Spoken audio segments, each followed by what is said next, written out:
Hi, everybody. I'm giving you an update here on what I've been looking at and studying. I have my group Political Today on Facebook, and I haven't been posting very much because there's just a lot of confusion and chaos. I think created by this man and his followers, but still, I've always been a critic of both the liberals and conservative sides of the aisle, because I think we feed each other's delusions, and so how do you see things clearly? How do you see things more truthfully? And truly has been the focus of my interest over time more than my been interested in politics. And so I think it comes down to personality, and your personality is your soul, your real projection, the way you project yourself and your thoughts and emotions to others and even to yourself are somewhat distorted by the world we're in and our own feelings and desires.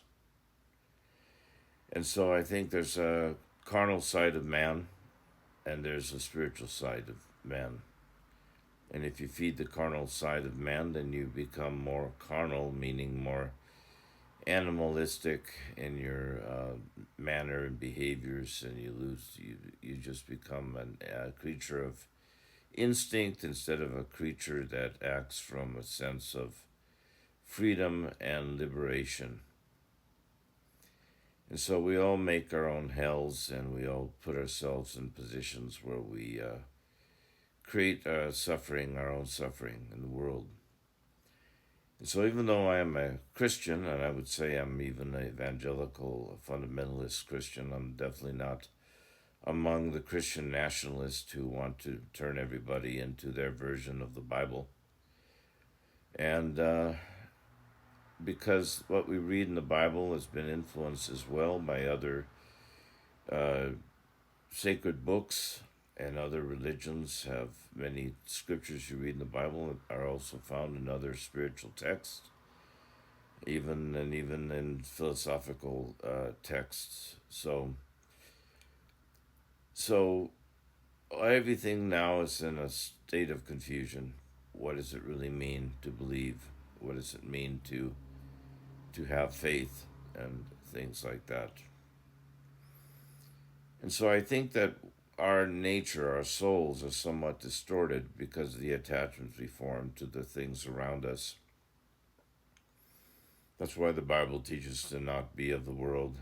Love, that if you're attached to the things of this world, and love of the Father is not in you. What that means is what really comes from spirit, what comes from life, the life energy, you can call it spirit, is not in the world, but it does not to be found when you're choosing to be of the world, but you have to be choosing to be spiritual minded more than carnally minded. And carnal, the word carnal means fleshly minded, to mind and only be concerned about things of the flesh. At this point in my life, I come to understand that you have to rise above your personality. Your personality is itself a limitation because your personality consists of just your likes and dislikes and your preferences and different attitudes you hold towards yourself and other people. Um, where you have to rise above those need to have preferences. As I've said in previous videos, there are basically two types of personality: sensors and intuitive types of people. And they have a certain antipathy towards the other, and that intuitive people have a certain empathy with the other intuitives, and sensors have a certain empathy with other sensors. But I've discovered that even when you share empathy with people, even that can be misleading because you think you understand each other when really you don't. You still occupy different worlds. You may be an intuitive person, but you're a feeler, and another person may be intuitive, but they're a thinker. You can be introverted, you can be extroverted, you can be an introverted or extroverted feeler or thinker.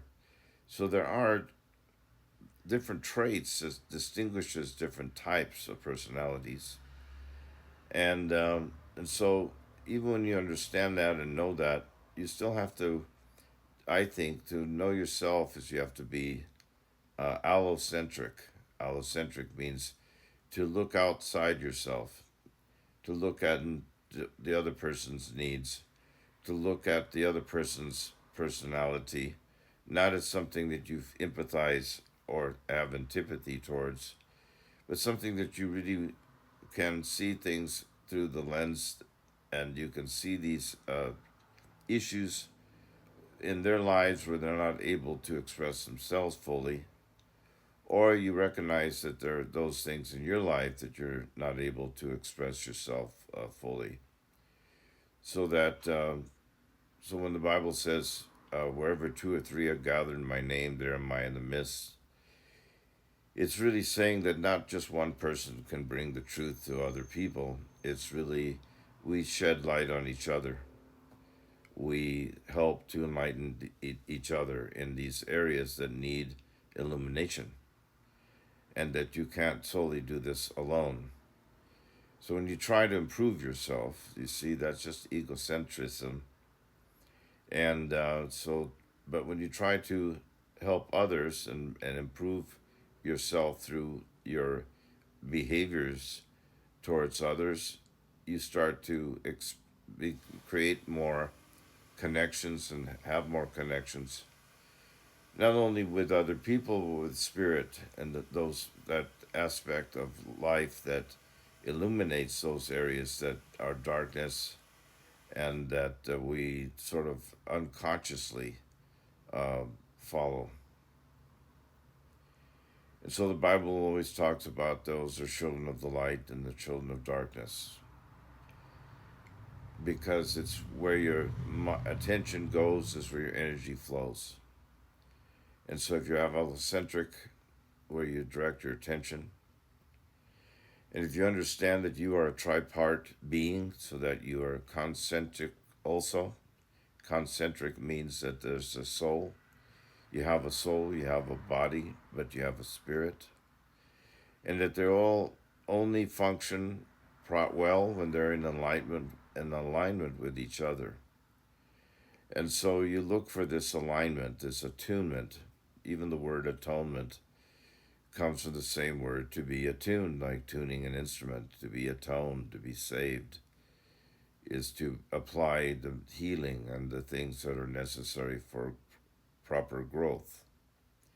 And so light is but one element of growth, but then there's also the time cycles and the seasons and all these things that will help to align your mind and body and souls together.